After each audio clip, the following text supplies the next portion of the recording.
Darmanin souhaite conditionner l'obtention d'un titre de séjour à la maîtrise de la langue française. C'est ce qu'il a déclaré cette semaine lors du débat sur le projet de loi Asile-Immigration. On l'écoute. 25% des étrangers en situation régulière parlent très mal ou écrivent très mal le français.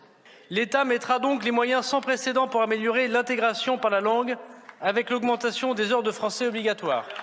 Nous augmenterons de 25% le budget de l'intégration pour plus de 100 millions d'euros dès les 3 prochaines années. Désormais, tout étranger qui voudra un titre de séjour long sur le territoire national devra passer un examen de français qu'il devra réussir. Gérald Darmanin à l'Assemblée nationale, le gouvernement semble vouloir serrer la vis, mais il s'apprête aussi à créer un titre de séjour pour métiers en tension. La droite et l'extrême droite dénoncent un appel d'air chez nos voisins européens.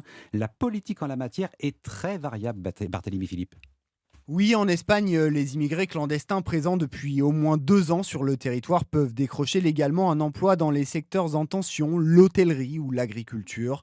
En Allemagne, le gouvernement vient de présenter son projet de loi immigration avec un système à points. Un étranger expérimenté dans un métier en tension qui parle allemand pourra être accueilli même sans promesse d'embauche et rester sur place jusqu'à 1 an pour chercher du travail.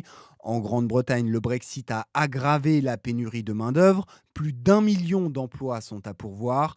L'attribution des visas de travail repose sur un système à points. Pour les obtenir, il faut parler anglais et justifier d'une offre d'emploi rémunérée au-dessus du salaire minimum de 30 000 euros par an. Enfin, l'agriculture et l'industrie italienne manquent cruellement de bras. Le patronat appelle Giorgia Meloni à augmenter les quotas annuels de travailleurs extra-communautaires autorisés, mais c'est peu probable vu la ligne politique anti-migrants de la présidente du Conseil. Barthélémy Philippe. À 7h06.